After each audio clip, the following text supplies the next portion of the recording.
I stood at the altar in a dress that cost more than most people's cars, watching my sister's face twist with that familiar combination of spite and triumph. She was walking toward me through the crowd of wedding guests, her hand pressed dramatically against her still flat stomach. Right on schedule. Vivian, I'm so sorry, Miranda called out, her voice pitched perfectly to carry across the garden venue. I can't keep this secret anymore. I'm pregnant. The collective gasp from 300 guests was almost musical. I felt Adrian's hand tense in mine, his jaw tightening. The officiant froze mid-sentence, his mouth hanging open. My mother's face drained of color in the front row. I smiled. Congratulations, I said clearly, squeezing Adrian's hand before he could speak. That's wonderful news, Miranda. We're so happy for you. The confusion that flickered across her face was delicious. This wasn't how it had gone before. In my first life, I had shattered. I'd screamed, I'd cried, I'd fled the ceremony in my wedding dress, mascara streaming down my face while our guests whispered and stared. I'd let Miranda paint herself as the apologetic victim, forced to reveal an uncomfortable truth. I'd let Adrian's cold dismissal destroy me, his family's contempt bury me, my own mother's disappointment finish the job. I'd died alone 3 years later in a hospital room that smelled of antiseptic and regret, while Miranda posted vacation photos from the Italian villa she'd moved into as Adrian's wife. But that was before I opened my eyes on my 25th birthday, 3 years in the past, with every painful memory intact and a second chance burning in my chest like swallowed fire. Wait, Miranda said, her rehearsed speech faltering. Vivian, you don't understand. The baby— Can we discuss this at the reception? I interrupted gently, my voice warm and understanding. This is such important news, but we have all these guests waiting. Let's finish the ceremony first, and then we can celebrate properly. After all, family is what matters most. I watched her recalibrate, saw the gears turning behind her eyes. She'd expected devastation. She'd expected drama. She'd expected me to hand her the spotlight while I crumbled. Instead, I was offering her exactly what she wanted: public acknowledgement, family solidarity, a place at the center of attention, and she didn't know what to do with it. She looked around at the staring guests, at our mother who was gripping the edge of her seat. Yes, of course, I'm sorry, I had to tell you. I understand, I said, and meant it. I understood perfectly. I understood that she was a viper who'd been feeding on my happiness since we were children. I understood that this pregnancy announcement was supposed to be the knife that killed my marriage before it began. I understood that in my first life, this exact moment had been the beginning of my end. I also understood that this time I held all the cards. Shall we continue? I asked the officiant, who looked like he'd rather be anywhere else. He nodded weakly and found his place in the ceremony book. Adrian leaned close as the officiant resumed speaking. What the hell is she talking about? He whispered, his voice tight with barely controlled anger. We'll handle it at the reception, I murmured back, meeting his ice-blue eyes with perfect calm. Trust me. He didn't, of course. Adrian Blackwood didn't trust anyone. The ruthless CEO of Blackwood Industries, the man who'd built an empire on calculated risks and cold logic, didn't understand why I wasn't falling apart. In our first life, he'd never loved me. Our marriage had been a business arrangement between families, though I'd been naive enough to hope for something more.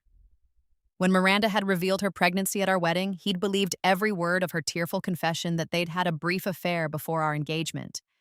He'd divorced me within 6 months, married her within a year, and never looked back. But I'd learned something valuable in my first life during those final years of pain and poverty. Adrian Blackwood's greatest weakness was his absolute certainty that he was the smartest person in any room. He'd believed Miranda's lies because they'd fit his worldview, that he was irresistible, that women would do anything for him, that emotional attachments were transactional. This time, I was using that arrogance against him. We finished the vows. I said I do with a clear voice and a steady hand. Adrian kissed me with the mechanical precision of a man fulfilling a contract. The guests applauded with uncertain enthusiasm, still buzzing about Miranda's announcement. As we walked back down the aisle, I caught sight of the other key players in this drama. Adrian's father, Charles Blackwood, sat in the second row with his pinched, disapproving face. His mother, Patricia, dabbed at her eyes with a handkerchief, playing the part of the gracious matriarch even as her gaze flickered with calculation. Adrian's younger brother, Justin, lounged in his seat with a smirk that I remembered all too well from my first life. The expression of a man who thought he'd gotten away with something, because he had. In my first life, Justin had been Miranda's actual lover, the real father of her child. But Miranda had been smart enough to aim higher, to pin the pregnancy on Adrian instead. Justin had helped her, feeding her information about Adrian's schedule, creating opportunities for her to be seen with his brother, all while continuing their affair in secret. It had been a perfect con, almost. The reception was held in the Blackwood family's estate ballroom, a cavernous space of crystal chandeliers and old money. As Adrian and I made our entrance to polite applause, I scanned the crowd and found Miranda holding court near the champagne fountain, one hand still pressed protectively against her stomach. She'd changed into a soft pink dress that screamed innocent victim. Our mother hovered beside her, whispering urgently. A cluster of guests surrounded them, offering congratulations and concerned glances in my direction. Perfect. Ladies and gentlemen, I called out, my voice cutting through the murmur of conversation. The ballroom fell silent. Thank you all for being here to celebrate with us today. Before we begin the reception, there's something important I'd like to address. Adrian tensed beside me. Vivian. My sister Miranda made an announcement during our ceremony, I continued, walking toward her with unhurried steps. My heels clicked against the marble floor. She's pregnant. This is wonderful news, and as her sister, I'm absolutely thrilled for her. Miranda's eyes narrowed slightly. She couldn't figure out my angle. However, I said, stopping a few feet away from her, there seems to be some confusion about the circumstances. Miranda, you mentioned that you couldn't keep this secret anymore. I want to make sure I understand correctly. Are you saying that Adrian is the father? The gasps this time were sharper, more horrified. I'd said out loud what everyone had been thinking, but was too polite to voice. Miranda's face flushed. Vivian, I didn't want to say it like that. I never meant to hurt you. It was before you were engaged. Just a few times we were both... Before we were engaged, I repeated thoughtfully. So, about 4 months ago? Yes, Miranda said quickly, relief flooding her features. She thought I was giving her an out, a way to minimize the betrayal. It was brief and meaningless, and we both regretted it immediately. I only told you now because I'm 3 months along and I couldn't hide it anymore. I'm so sorry. 3 months. In my first life, I'd been too distraught to do the math, to question the timeline. But I'd had 3 years to think about it. 3 years to piece together the truth. 3 months, I said. That's interesting. I turned to Adrian, who looked like he was carved from ice. Adrian, do you remember where you were 4 months ago? Late July, specifically? His jaw worked. I was in Singapore. The merger with Chen Technologies. I was there for 6 weeks. That's right, I said pleasantly. I remember because I visited you for a weekend. We had dinner at that restaurant on Marina Bay, the one with the view of the light show. I could see his mind working, calculating dates, reconstructing his schedule with the precision of a man who lived in his calendar. I left for Singapore on July 12th, he said slowly. I didn't return until August 24th. I turned back to Miranda, whose face had gone pale. So you're saying that you and Adrian had an affair before our engagement, which would have been in late July, but Adrian was in Singapore for that entire period. That's quite a trick. Miranda looked around frantically, her eyes landing on Justin. I must have been confused about the dates. Maybe it was before he left, or maybe you're lying, I said softly. The ballroom erupted in whispers. My mother grabbed Miranda's arm, her face white. Charles Blackwood stood up from his table, his expression thunderous. This is a serious accusation, Patricia Blackwood said, her voice cutting through the noise. Young lady, my son would never... Mrs. Blackwood, I'm not accusing your son of anything, I said calmly. In fact, I'm quite certain he's innocent. But since this situation has been made public at my wedding, I think we deserve some clarity. Don't you agree? I pulled a manila envelope from where I'd hidden it beneath the gift table. In my first life, I'd learned too late about the power of evidence, of documentation, of having proof instead of just pain. I took the liberty of arranging something, I said, opening the envelope. Miranda has been living in my apartment for the past 4 months. I sublet it to her when I moved in with Adrian's family before the wedding. During that time, she left several items behind, including a toothbrush. Miranda's eyes went wide with horror. I had a DNA test performed, I continued, pulling out the papers. Prenatal testing has come a long way. You can determine paternity as early as 7 weeks using a simple blood sample from the mother and a DNA sample from the potential father. I arranged for Miranda to have blood work done 2 weeks ago. She thought it was a routine screening I was paying for as a sisterly gift, and I had that toothbrush tested against the sample. You can't do that, Miranda gasped. That's illegal. That's invasion of privacy. Actually, it's not, Adrian said, his voice like a blade. He'd recovered from his shock and was now fully engaged, his analytical mind seizing on the facts. The toothbrush was abandoned property in an apartment you own, Vivian. And if Miranda consented to the blood draw, even under false pretenses, the test is admissible. Unethical, perhaps, but not illegal. He held out his hand. Let me see those results. I handed him the papers. The ballroom was dead silent now, 300 people holding their collective breath. Adrian read for a long moment, his expression unreadable. Then he looked up at Miranda with eyes like chips of ice. According to this, he said quietly, I am not the father of your child. The ballroom exploded. Guests surged forward, craning their necks to see. My mother made a strangled sound. Charles Blackwood's face turned purple. But I wasn't done. The test identified a familial match, I continued, pulling out a second set of papers. The father shares significant genetic markers with Adrian, which means the father is a male relative, brother, father, uncle, or cousin. I let that sink in for a moment, watching the color drain from several faces in the crowd. Now I could speculate about which male relative we're discussing, I said, but I'd rather let the evidence speak for itself. I pulled out a third envelope, this one containing a USB drive. I also took the liberty of installing security cameras in my apartment. For safety, you understand. Miranda was living there alone after all. I wanted to make sure she was protected. Miranda's knees buckled. Justin had gone gray. Those cameras captured some very interesting footage over the past 4 months, I said. Would anyone like to see? That won't be necessary, Charles Blackwood said sharply, standing. His eyes were fixed on Justin, who looked like he might vomit. Justin, my office. Now. Dad, I can explain, Justin started.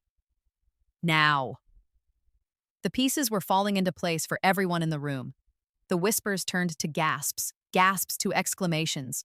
I could see the society matrons calculating the scandal, the business associates reassessing the Blackwood family's stability, the younger guests pulling out their phones to live tweet the drama. This was what I'd learned in my first life. In the world of the wealthy and powerful, reputation was currency. Miranda and Justin had thought they could manipulate that currency by destroying mine. Instead, I'd turned their weapon back on them, but I still had one more card to play. There's something else you should all know, I said, my voice rising above the chaos. Miranda came to me 3 weeks ago with a proposal. She said that if I gave her $5 million, she would disappear and never reveal the identity of her baby's father. She said it would save everyone embarrassment. I pulled out my phone and played an audio recording. Miranda's voice filled the ballroom, tinny but clear. Come on, Viv. $5 million is nothing to the Blackwoods. Think of it as a wedding present. I'll take the money, move to Europe, and no one will ever know about me and Adrian. You get your perfect marriage, I get to start over. Everyone wins. I refused, I said, stopping the recording. Not because I couldn't afford it, but because I was tired of paying for other people's betrayals. In my life, I've given and given and given, and people like Miranda have taken and taken and taken. Not anymore. I looked directly at my sister, who had collapsed into a chair, tears streaming down her face. You wanted to announce your pregnancy at my wedding, I said.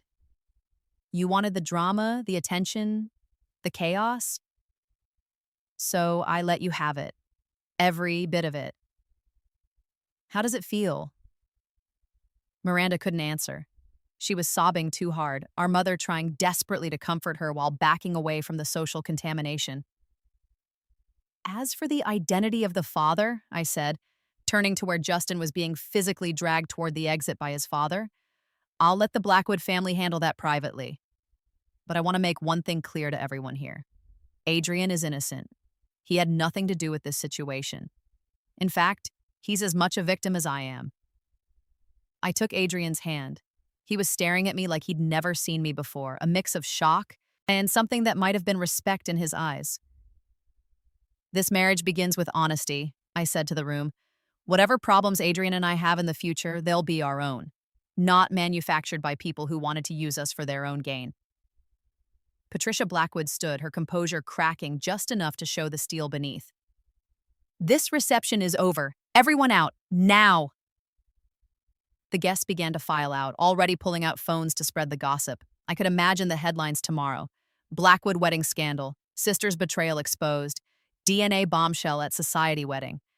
In my first life, those headlines had been about my humiliation. This time, they'd be about my victory. As the ballroom emptied, Adrian pulled me aside into a small alcove. We were finally alone, surrounded by the echoes of what had just happened.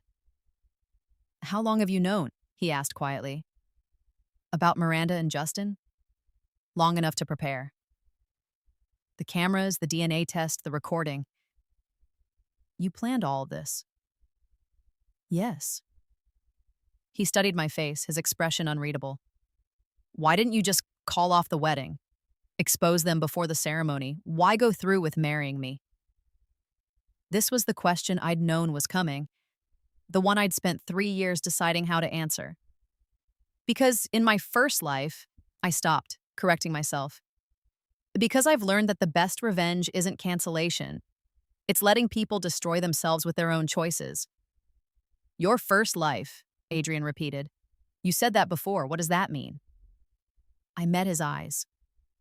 I'd never told anyone about the rebirth, about opening my eyes 3 years in the past with all my memories intact. It sounded insane. But Adrian Blackwood was many things. Cold, calculating, ruthless. But he wasn't stupid. It means I've lived this day before, I said simply. And it went very differently. I expected him to scoff, to dismiss me as hysterical or delusional. Instead, he tilted his head slightly, considering. That would explain a lot, he said. Your composure, your preparation, the way you've been 3 steps ahead of everyone for months. You believe me? I believe in evidence, he said. And the evidence suggests that you've had access to information you shouldn't have had. Either you're psychic, extremely lucky, or you're telling the truth about having lived this before. Given that I don't believe in luck or psychic powers, that leaves your explanation. It was the most Adrian Blackwood response possible. I felt something crack in my chest, not quite forgiveness, but maybe the beginning of understanding. In my first life, I said slowly. Miranda announced her pregnancy at our wedding. I fell apart. You believed her story about the affair, divorced me, and married her within a year. Justin helped her maintain the lie. I spent 3 years trying to prove the truth, but no one believed me. I died alone and broke, while Miranda lived in your house and spent your money. Adrian's expression didn't change, but I saw something flicker in his eyes. How did you die? Cancer, I said. Stress-induced, the doctor said. My immune system just gave up. He was quiet for a long moment.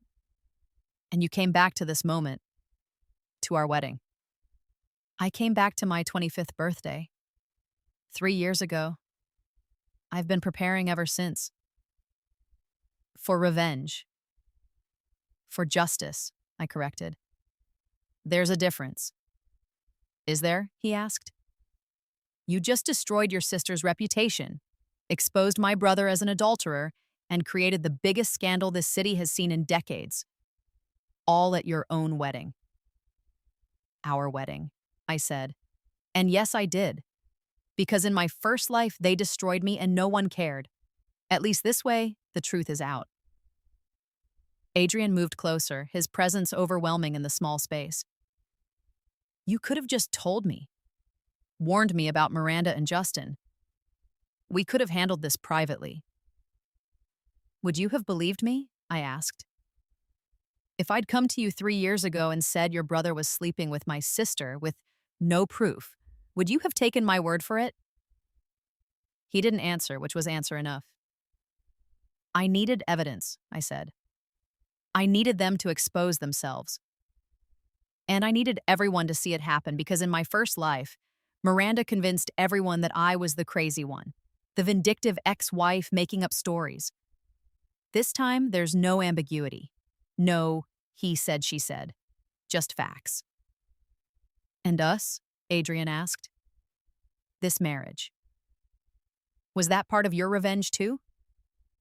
It was a fair question. In my first life, I'd married Adrian because I'd been stupidly, naively in love with the idea of him. I'd thought I could make him love me back, that I could be the wife he needed. I'd been wrong. This time, I'd married him because I needed the Blackwood name and resources to execute my plan. I needed the cameras, the DNA testing, the legal protection. I needed to be inside the family to destroy it from within. But I'd also married him because, despite everything, despite knowing he was cold and calculating and incapable of love, I still wanted to see if there was something more beneath that ice. Some part of me that had died in my first life still hoped that this time could be different. I don't know, I admitted. Ask me again in a year. Adrian's lips curved in something that wasn't quite a smile. Fair enough. He took my hand, examining the wedding ring on my finger. You're not what I expected, Vivian Chen. Neither are you, I said. In my first life, you were exactly what I expected, cold, distant, quick to judge. But today, you listened. You looked at the evidence. You didn't just assume I was being hysterical. I'm a businessman, he said. I deal in facts. You gave me facts. And what do the facts tell you now? He considered this, his thumb absently rubbing the ring on my finger. That I married a woman who is significantly more dangerous than I realized, that my family is even more dysfunctional than I thought, and that my brother is about to be disinherited. Your father won't disinherit Justin, I said. Bad for business, but Justin will be sent somewhere far away. London, maybe, or Singapore. Somewhere he can't cause more scandal. You sound very certain of that. Because it's what happened in my first life, I said. When the truth eventually came out, about 3 years from now, when Miranda's son started looking more and more like Justin and DNA testing had become standard, your father handled it quietly. Sent Justin abroad, paid Miranda to keep quiet, buried the scandal. The only difference this time is the timeline. Adrian's expression hardened. Not the only difference. This time, Miranda won't be getting any payoff, and Justin won't be coming back. You sound angry. I am angry, he said. My brother betrayed me. Your sister betrayed you. They tried to use both of us as pawns in their little game. I don't tolerate betrayal. Neither do I said quietly. Not anymore. We stood there in the alcove, two people who had just gotten married for the wrong reasons, surrounded by the wreckage of a family scandal. It should have felt terrible. It should have felt like a disaster. Instead, it felt like the first honest moment of my entire life. We should go, Adrian said finally. The hotel suite is reserved. We have a flight to the Maldives tomorrow for the honeymoon. Right, the honeymoon. I'd forgotten about that in all the planning. In my first life, the honeymoon had been canceled due to the scandal. We'd never gone, and Adrian had held it against me, another mark in the column of reasons our marriage failed. Do you still want to go? I asked, after all this.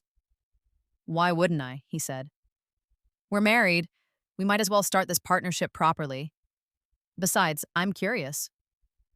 About what? About you, he said simply. About who you really are, Vivian Blackwood. Because the woman I thought I married doesn't exist. You're something else entirely. Vivian Blackwood, not Chen. The name change felt different this time, weighted with possibility instead of loss. I'm the same person I always was, I said. I just stopped letting people walk all over me. No, Adrian said, leading me toward the exit. You're someone who died and came back. That changes things. We walked through the empty ballroom, our footsteps echoing on marble. The staff was already cleaning up, removing the evidence of what should have been a celebration. I caught glimpses of my face in the ornate mirrors lining the walls. I looked the same as I had that morning, perfectly made up, hair in place, the picture of bridal elegance. But I felt different, lighter, like I'd been carrying a weight for 3 years and had finally set it down. Outside, the limousine was waiting. Adrian's assistant had already loaded our luggage for the honeymoon. As we drove away from the Blackwood estate, I looked back at the mansion where I'd spent so many miserable months in my first life. I wouldn't miss it. My phone buzzed. Text messages were pouring in from friends, from acquaintances, from people I hadn't spoken to in years. Everyone wanted to know what had happened, wanted the details, wanted to take sides in the scandal. I turned my phone off. Smart, Adrian said from beside me. He'd also turned his phone off. The circus can wait until tomorrow. Will it be bad? I asked. The fallout? Probably, psa, he said. My father will be furious. My mother will go into crisis management mode. The board will have questions about family stability. Blackwood Industries' stock might take a hit. I'm sorry, I said, and meant it. I didn't want to damage your company. Don't apologize, Adrian said.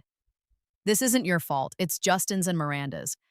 And frankly, if our stock takes a hit because of a family scandal, that says more about investor confidence than anything else. We'll recover. He looked at me with those ice blue eyes. Besides, I'm starting to think that having you on my side might be the best business decision I've ever made.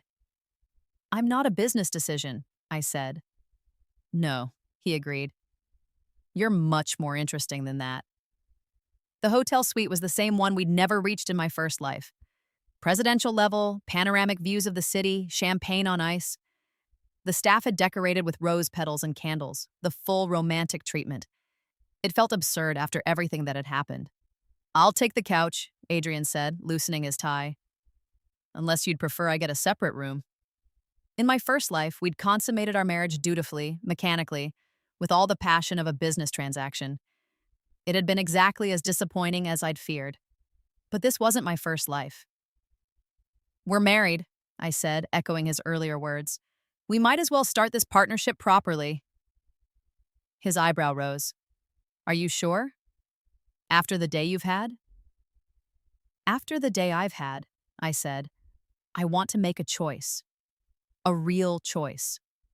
Not because I'm supposed to or because it's expected, but because I want to.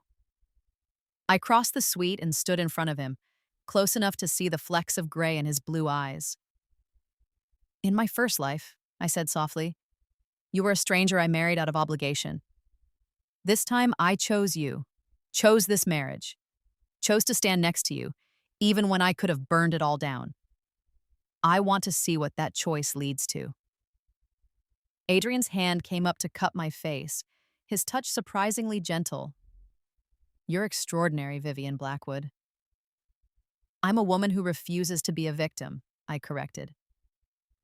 Like I said, he murmured against my lips. Extraordinary. This kiss was nothing like the perfunctory ceremony kiss. This was heat and challenge and two people who had decided to try something impossible. It wasn't love. I wasn't naive enough to call it that. But it was honest. And right now, honesty was more valuable than love had ever been. We fell into bed together, and for the first time in 2 lives, I felt like I was living instead of just surviving. The Maldives were different this time. In my first life, this honeymoon had never happened. This time, I spent 5 days learning who Adrian Blackwood really was beneath the ice-cold CEO facade. He was methodical about everything, from how he organized his schedule to how he touched me. He was unexpectedly funny in a dry, cutting way. He read financial reports at breakfast and science fiction novels before bed. He hated seafood but pretended to like it when the resort staff served it. He had a scar on his ribs from a childhood surfing accident he'd never told anyone about. And he listened, really listened, in a way I'd never experienced before. On the third night, as we sat on our private deck watching the sunset, I told him everything. The whole story of my first life, every painful detail, every betrayal, every moment of humiliation. I told him about dying alone, about waking up 3 years in the past, about the meticulous planning that had led to this moment. He didn't interrupt, didn't question, just listened and processed the way he processed everything. "You're telling me," he said when I finished, "that I was an absolute bastard in your first timeline." "You were," I confirmed. "Cold, dismissive. You divorced me as soon as it was convenient and never looked back. And yet you married me again. I told you I needed the resources, the name, access to your family." "That's not the whole truth," Adrian said, setting down his drink. "You could have found other ways to expose Miranda and Justin, other paths to revenge. But you chose to marry me specifically. Why?" I'd been asking myself the same question for 3 years. The answer was complicated and probably stupid. Because some part of me wanted to see if it could be different, I admitted. If I could be different. If we could be different together. And can we? "I don't know yet," I said honestly. "Ask me again in a year." He smiled at that, a real smile that transformed his face. "You keep saying that. It's starting to sound like a challenge." "Maybe it is." Adrian leaned closer, his hand finding mine in the tropical darkness. "I'll take that challenge, but I'm warning you, I don't lose." "Neither do I said. "Not anymore." We flew back to reality on day 6. The circus was waiting, exactly as Adrian had predicted. The scandal had exploded across every media outlet. Blackwood wedding exposed, sister's betrayal revealed, DNA test shocks society wedding. My phone had 300 missed calls. Adrian's assistant had sent 17 increasingly frantic emails. But the Blackwood family machine had already gone into motion. Charles had held a press conference announcing that Justin was taking a position with the company's London office and would not be available for comment. Miranda had been quietly paid off after all, not by the Blackwoods, but by my mother, who had liquidated her savings to make her younger daughter disappear to Europe before the media could destroy her completely. My mother had left me a voicemail. "I hope you're happy, Vivian. You've destroyed this family." I deleted it without listening to the whole thing. Some people would never understand that I hadn't destroyed anything. I'd simply stopped letting the rot stay hidden. Returning to the Blackwood mansion was different this time. In my first life, I'd moved into Adrian's wing of the estate as a nervous bride, trying to fit into a family that had never wanted me. I'd tiptoed around Patricia's disapproval and Charles's indifference, trying desperately to be good enough. This time, I walked in as the woman who had exposed their family's dirty secrets and survived. Patricia greeted me with icy courtesy. Charles barely acknowledged my existence. The staff whispered when they thought I couldn't hear. I didn't care. "They'll come around," Adrian said as we unpacked in our suite. "Or they won't. Either way, you're my wife. That means something in this family." "Does it?" I asked. "In my first life, being your wife meant nothing." "In your first life, I was an idiot who believed lies over evidence," Adrian said bluntly. I'm trying to be better this time. Give me credit for that at least." Fair enough. Life settled into a strange new rhythm. Adrian went to work, making decisions that affected thousands of jobs and millions of dollars. I started taking online courses in business management and investment strategy. In my first life, I'd been financially dependent, and it had destroyed me. This time, I was building my own foundation. I also started documenting everything. Every conversation with Patricia, every interaction with Charles, every passive-aggressive comment from the staff. I'd learned in my first life that evidence was everything, and I wasn't going to be caught unprepared again. 3 months after the wedding, Patricia made her move. "We need to talk," she said, cornering me in the family dining room, "about your behavior." "My behavior," I repeated calmly, setting down my coffee. "Please elaborate." "You've embarrassed this family," Patricia said, her voice dripping with controlled fury. The scandal at your wedding, the media attention, the damage to our reputation, it's unacceptable. I exposed the truth, I said. If you find the truth embarrassing, perhaps you should examine why that is. Don't you dare speak to me that way, Patricia hissed. I've tolerated you because Adrian seems to have developed some inexplicable attachment, but don't think for a moment that you belong here. You're a fortune hunter who got lucky, nothing more. In my first life, this moment had come 2 weeks after the wedding, and I'd crumbled. I'd cried in my room for hours, believing every word, feeling like an imposter in designer clothes. This time, I smiled. Mrs. Blackwood, I said, pleasantly, I have recorded this conversation. I've also documented every instance of hostility you've directed at me since the wedding. If you'd like to continue questioning my place in this family, I'd be happy to share those recordings with Adrian and let him decide whether your behavior is acceptable. Patricia's face went white. You wouldn't dare. I've exposed my own sister's lies in front of 300 people, I said. What makes you think I'd hesitate to defend myself against you? I stood, smoothing my dress. I don't want to fight with you, Patricia. I'm not your enemy, but I'm not going to be bullied either. I've been bullied before, and I've learned that the only way to stop it is to stand up. So either treat me with respect, or I'll make sure everyone knows exactly how you treat your daughter-in-law. Your choice. I walked out, leaving her speechless. That night, Adrian found me in the library. My mother says you threatened her. I told her I wouldn't tolerate being bullied, I corrected. There's a difference. She's not used to being challenged. She'll adjust, I said. Or she won't. Either way, I'm not apologizing for defending myself. Adrian sat beside me, his expression thoughtful. You've changed since the wedding. Have I? You're more assertive, confident, like you're not afraid anymore. I'm not afraid, I said. I've already lived through the worst version of this life. Everything now is an improvement. He took my hand, threading our fingers together. Tell me something. In your first life, did we ever have a real conversation? One that wasn't about schedules or obligations? I thought back to those miserable months. No, we barely spoke.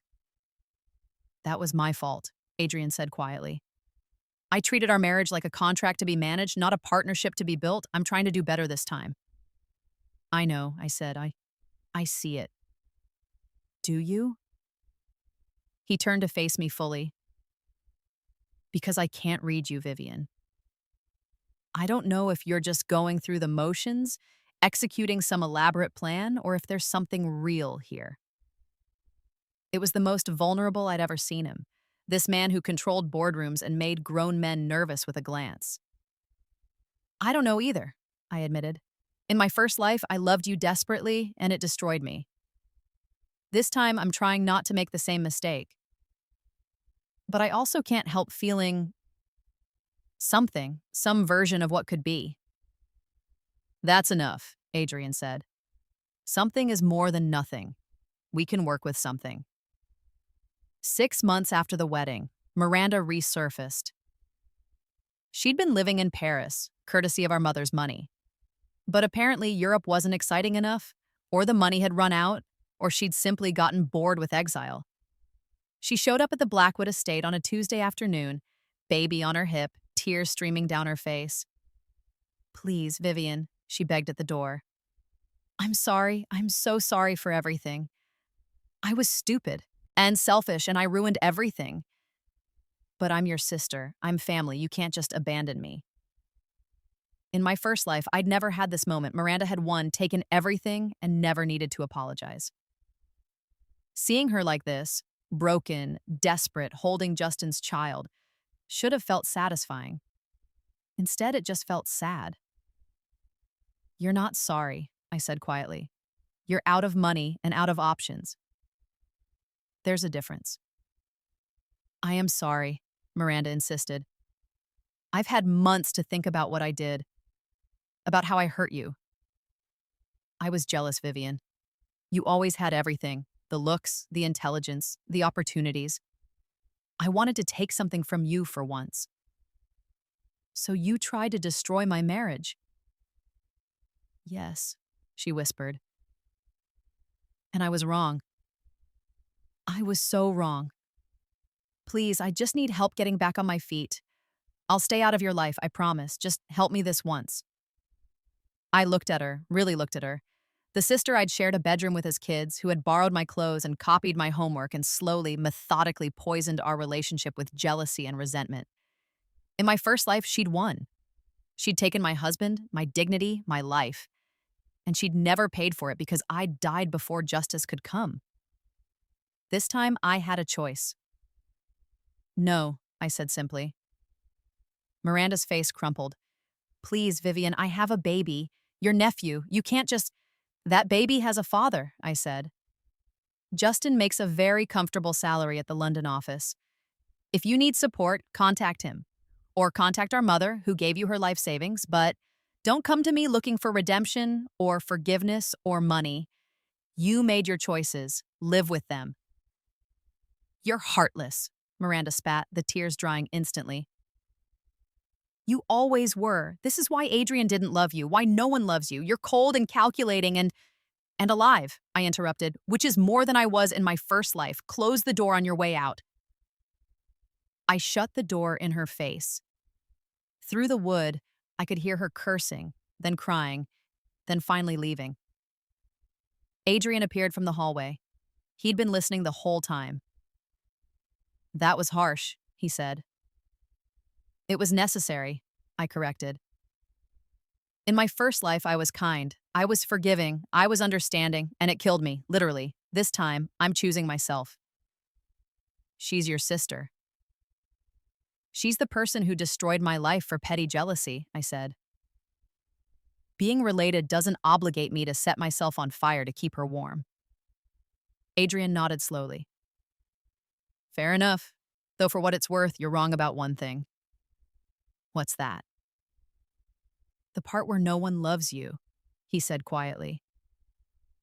That's not true. Not anymore. My heart stuttered. Adrian? I know we said we'd wait a year, he interrupted, that you wanted to see if things could be different. But I'm not good at waiting, and I'm not good at uncertainty.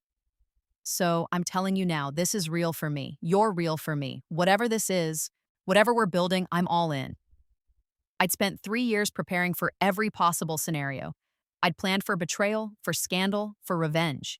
I'd prepared for Patricia's hostility and Miranda's return and every obstacle I could imagine. I hadn't prepared for this, for Adrian Blackwood, the coldest man I'd ever known, standing in the hallway of his family's mansion and offering me his heart.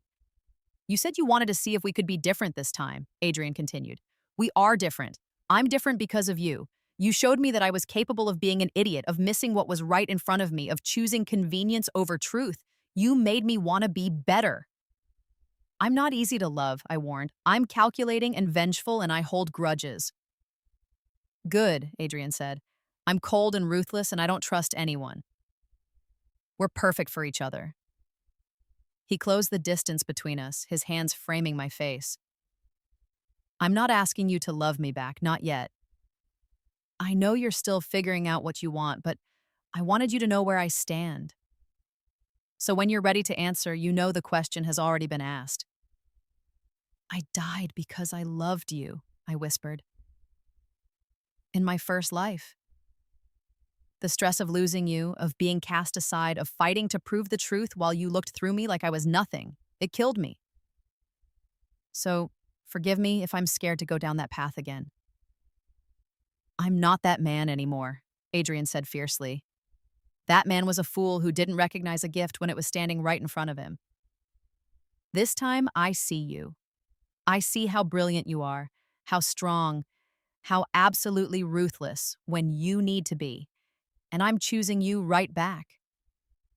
It would be so easy to fall into this, to let myself believe that this time would be different, that love could work when we were both different people. But I'd learned in my first life that easy was often fatal. Ask me again in 6 months, I said. Adrian laughed, the sound startled out of him. You're really committed to this timeline thing. I'm committed to not making the same mistakes, I said.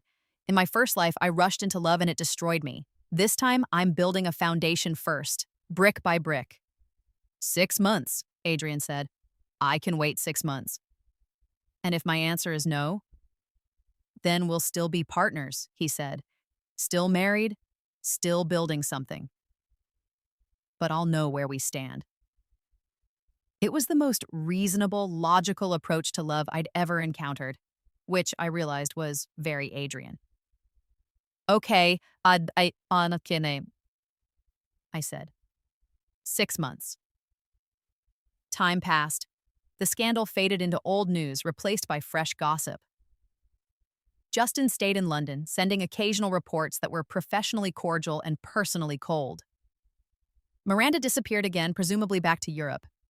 My mother stopped calling, which was its own kind of relief. I threw myself into education and self-improvement. I took courses in financial management, contract law and business, strategy. I started meeting with Adrian's associates, learning the landscape of his world. I built relationships with the society wives Patricia thought she could use against me, offering them investment advice and networking opportunities. I also started a foundation for women leaving abusive relationships, for people fighting financial fraud, for anyone who needed support while standing up to power. I funded it with my own money. Adrian had settled a generous amount on me after the wedding, and I was using it to build exactly the kind of support system I'd needed in my first life. You're building an empire, Adrian observed one night, watching me work through charity applications on my laptop. I'm building a safety net, I corrected, for people who need someone in their corner. Like you needed. Like I needed, I agreed. Like I had in my second chance, but most people don't get second chances. So I'm trying to be that for them. Adrian pulled me away from the laptop into his arms. You're remarkable. I'm practical. You're both. 9 months after the wedding, Patricia finally softened. It happened at a family dinner of all places. Charles was droning on about quarterly projections. Patricia was making passive-aggressive comments about the soup, and I was counting down the minutes until I could escape. Then Patricia said, Vivian, I saw the article about your foundation, the one in the Times. I looked up warily. Yes? It was well done, she said stiffly. The work you're doing, it's admirable. It wasn't an apology, it wasn't warmth, but it was acknowledgement from a woman who didn't give acknowledgement easily. Thank you, I said carefully. Perhaps you could speak at the next auxiliary luncheon, Patricia continued, about financial literacy for women. I think the ladies would find it educational. It was an olive branch, a small one but real. I'd be happy to, I said. Charles looked up from his tablet, seeming to notice me for the first time in months. Your foundation is doing good work, Vivian. I looked into the numbers, impressive growth, solid management. High praise from a man who measured everything in profit margins and efficiency metrics. I had a good teacher, I said, glancing at Adrian. Your son taught me that sentiment without strategy is just waste. Charles almost smiled. Almost. That night, in our bedroom, Adrian pulled me onto his lap. They're coming around. It only took 9 months and a nationally published article, I said wryly. My family doesn't do anything quickly, Adrian said, but they're practical. They can see that you're an asset, not a liability, and they respect strength. I don't need their respect, I said. I just need them to leave me alone. You have both now, Adrian pointed out. So what's next in your master plan? I leaned back against his chest, feeling the steady beat of his heart. I don't know, in my first life, I was so focused on survival that I never thought about what came after. Now I'm building something new, and I'm not sure what the end point is. Maybe there isn't an end point, Adrian said. Maybe it's just ongoing, building and growing and becoming. That sounds uncertain. It is uncertain, he agreed. But isn't that better than the certainty of misery? I turned to look at him. When did you become a philosopher? When I married a woman who came back from death with a checklist and a vengeful heart, Adrian said. You make me think differently. Is that good or bad? It's terrifying, he said honestly, and exhilarating. And I wouldn't change it. 1 year after the wedding, on our anniversary, Adrian took me back to the same ballroom where we'd gotten married. It had been transformed. No guests, no ceremony, just the two of us and a room full of candles and flowers. What is this? I asked. A do-over, Adrian said. Our wedding was chaos. Our first dance was interrupted by a scandal. I never got to do this properly. He pulled me onto the empty dance floor as music swelled from hidden speakers. Something classical and romantic, completely unlike the first time. We danced alone in the ballroom, and it felt like a different life. A better one. It's been a year, Adrian said softly. I asked you to give me a year to prove that this time could be different. That we could be different. So I'm asking now, did I succeed? I looked up at him, this man who had been a stranger, then a burden, then a partner, then something more. In my first life, I said slowly, I loved you desperately and hopelessly. I loved the idea of you, the potential of us, all while you barely knew I existed. It was the kind of love that hollows you out, that takes and takes until there's nothing left. Adrian's arms tightened around me, but he didn't interrupt. This time, I continued, I didn't let myself love you. I held back, protected myself, kept score. I told myself it was about survival, about not making the same mistakes. But really, I was just scared. And now? He asked quietly. Now I think I've been falling in love with you for months, I admitted. Not the desperate, grasping love from before, something steadier, something that grows instead of consumes. And it terrifies me because I know what happens when I love you and you don't love me back.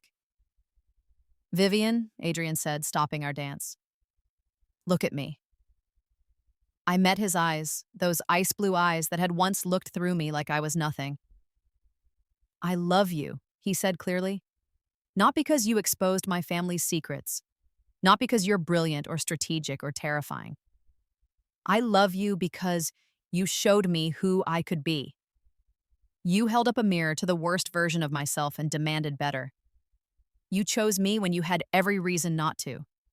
You built something real out of a contract marriage and sheer force of will. He cupped my face in his hands. You asked me to wait a year to prove things could be different. They are different. I am different. Because of you, and I will spend every day for the rest of our lives proving that this love is real, that I see you, that you are the best decision I have ever made. I'd been preparing for this moment for a year, planning what I'd say, how I'd feel, what choice I'd make. All those plans evaporated. I love you too, I whispered. God help me, I love you too. Adrian kissed me there in the empty ballroom, and it felt like coming home. Not to a place, but to a version of myself I'd lost in my first life and slowly built back in my second. So what now? Adrian asked against my lips. You've had your revenge, built your foundation, saved yourself? What does Vivian Blackwood do for an encore? I smiled, feeling lighter than I had in 2 lifetimes. Live, just live, really, truly live. I can work with that, Adrian said. We danced until the candles burned low, 2 people who had been strangers finding their way to something real. It wasn't the fairy tale I'd wanted in my first life. It was better, messy and complicated and built on truth instead of illusion. Later, much later, as we lay in bed, Adrian asked, Do you ever regret it? Coming back, knowing what you know? Wouldn't it have been easier to just rest? I thought about it seriously. About the pain of living through everything again, of watching Miranda's betrayal unfold, of rebuilding myself from nothing. No, I said finally, because this time, I'm alive. Really alive. Not just surviving, not just going through the motions. I'm building something that matters. I have a partnership that's real. I have a future that's mine. And the people who hurt you? Do you think they learned anything? I thought about Miranda, probably struggling in some European city with a toddler and no prospects. About Justin, exiled to London and stripped of his inheritance prospects. About the whispered scandal that would follow them forever. I don't know, I said honestly. Maybe, maybe not. But that's not my responsibility anymore. I did what I needed to do for myself. The rest is up to them. Very philosophical, Adrian observed.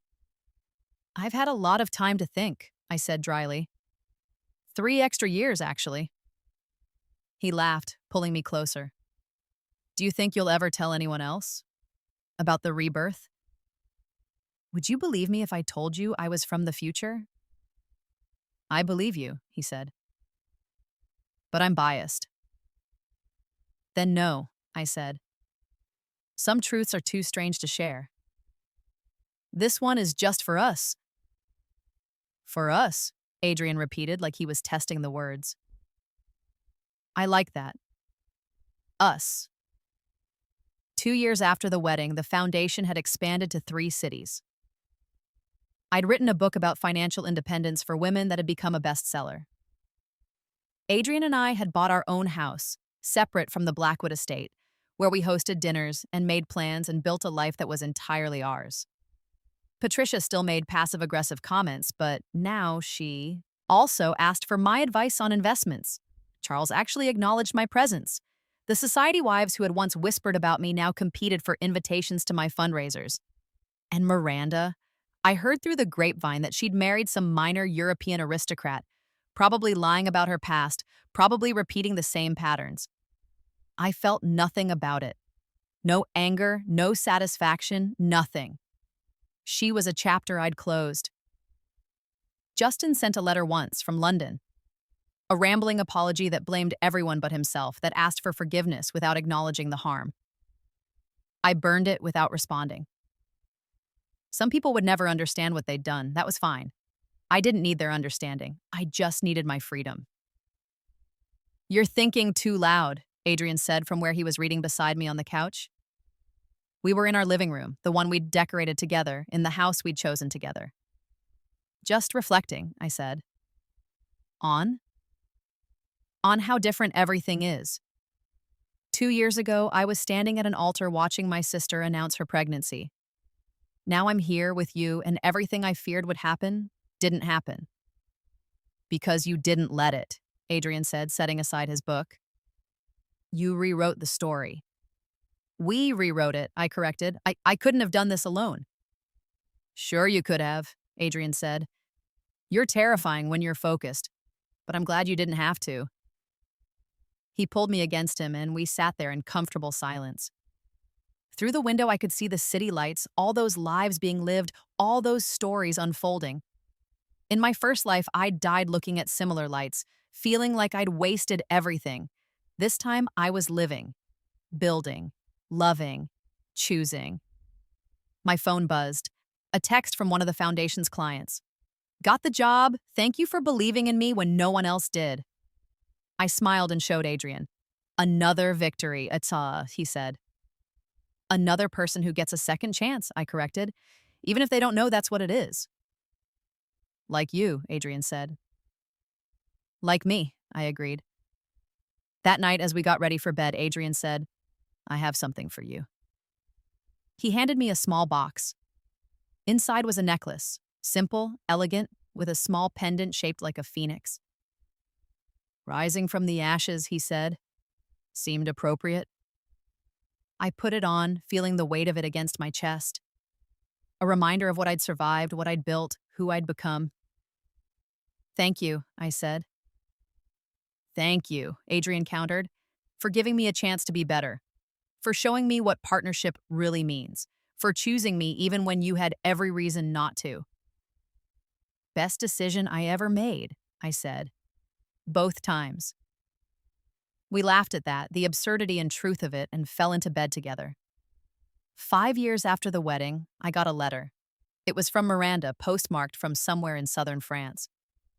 I almost threw it away unopened, but curiosity won. Dear Vivian, it read. I'm writing this because my therapist says I need to make amends. I don't know if you'll read this or if you'll care, but I need to say it anyway. I was wrong about everything. I was jealous and cruel, and I tried to destroy you out of spite. I told myself you had everything and I had nothing, but the truth is I was just unwilling to work for what I wanted, so I tried to take yours instead. I'm sorry. I'm sorry for the wedding, for Justin, for 3 years of poison. I'm sorry for being the kind of sister who would rather tear you down than build herself up. I don't expect forgiveness. I don't deserve it. But I wanted you to know that I finally understand what I did, and I'm trying to be better. Your sister, Miranda. I read it twice, then set it aside. Everything okay? Adrian asked from his desk, where he was working on something for the company. Miranda wrote, I said. He looked up sharply. And? And she apologized. Actually apologized without making excuses or asking for anything. How do you feel about that? I considered the question seriously. 5 years ago, this letter would have meant everything. 3 years ago, I would have burned it. Now?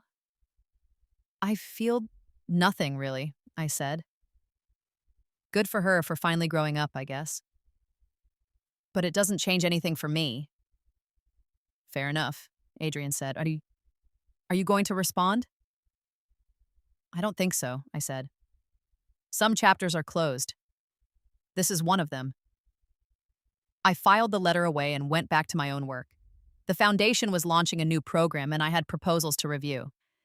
That evening, as we cooked dinner together in our kitchen, another thing we'd never done in my first life, Adrian said, "Do you ever wonder if it was real? The rebirth, I mean, or if maybe you just had some kind of prophetic dream?" I paused, considering. Does it matter? Either way, I had information that saved me. Either way, I changed the outcome. True, Adrian said, stealing a piece of the vegetables I was chopping. But doesn't it matter to you, knowing if you actually died and came back or if it was something else? It matters less than you'd think, I said.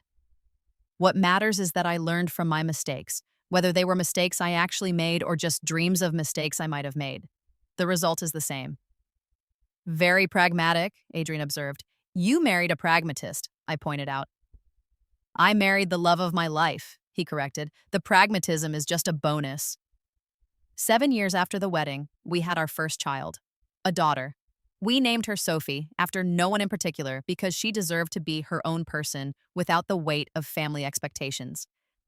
Holding her in the hospital, I thought about my first life, about how I'd died never knowing this joy, about how Miranda's pregnancy announcement had been the thing that destroyed me, and now I had my own daughter who was born into love and stability. What are you thinking? Adrian asked softly, sitting beside me on the hospital bed. That I'm grateful, I said. For all of it, even the pain, because it taught me what I needed to know to get here. No regrets? Some, I admitted. I regret that I had to die to learn how to live. I regret the time I wasted in my first life trying to please people who would never be satisfied. I regret that my relationship with my sister has gone beyond repair. I looked down at Sophie, her tiny face scrunched up as she slept. But I don't regret this. Any of this. You, our life, our daughter, this is worth every painful step it took to get here. Adrian kissed my temple. I'm going to tell her, when she's old enough, about how her mother saved herself, saved me, saved us. That's a lot of pressure to put on a baby, I said with a smile. Not pressure, just truth. She should know that her mother is the strongest person I've ever met. 10 years after the wedding, I stood in that same ballroom again. But this time, it wasn't for a ceremony or a scandal. It was for a celebration. The foundation had helped over 10,000 people. The book had been translated into 12 languages. I'd been invited to speak at universities, at conferences, at events around the world. And tonight, we were throwing a party to celebrate a decade of building something real. The ballroom was packed with people whose lives had been changed, women who'd left abusive relationships, people who'd escaped financial fraud, individuals who'd found their footing after devastating losses. They mingled with society wives and business associates, creating a weird but wonderful mix of worlds.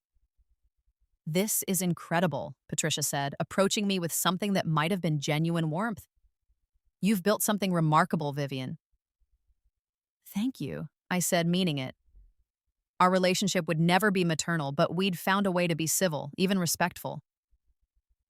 I judged you, Patricia said quietly.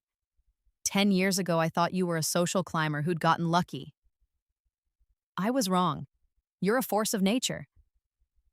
It was the closest thing to an apology I'd ever get from her. I accepted it with grace.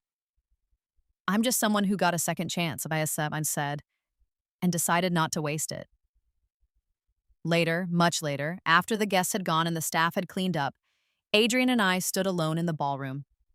The same space where he'd proposed a do-over, where I'd admitted I loved him, where so many important moments had unfolded. Do you ever miss it? Adrian asked. Your first life, I mean. Even though it was terrible, it was still yours. No, said without hesitation. That life was a half-life, a shadow life. I was surviving, not thriving. I was so desperate to be loved that I forgot to love myself. This life, our life, is real. It's built on truth and choice and partnership. I wouldn't trade it for anything. Not even to avoid all the pain? The pain made me who I am, I said. It taught me to be strong, to be careful, to value myself. Without it, I'd just be another naive girl who thought love conquered all. Love does conquer all, Adrian said with a smile. Just not the kind of love you were imagining. What kind of love, then? The kind that demands you be your best self. The kind that challenges and supports in equal measure. The kind that's built on respect and partnership, not just emotion. He pulled me close and we danced again in the empty ballroom like we had 10 years before. Thank you, Adrian said softly, for giving me the chance to be worthy of you. Thank you for becoming that person, I replied. We danced until dawn, two people who had been strangers, then strangers who got married, then strangers who fell in love, then partners who built a life. And somewhere in the multiverse, in some parallel timeline, the first version of me was still dying alone in a hospital room, believing she was worthless and unloved.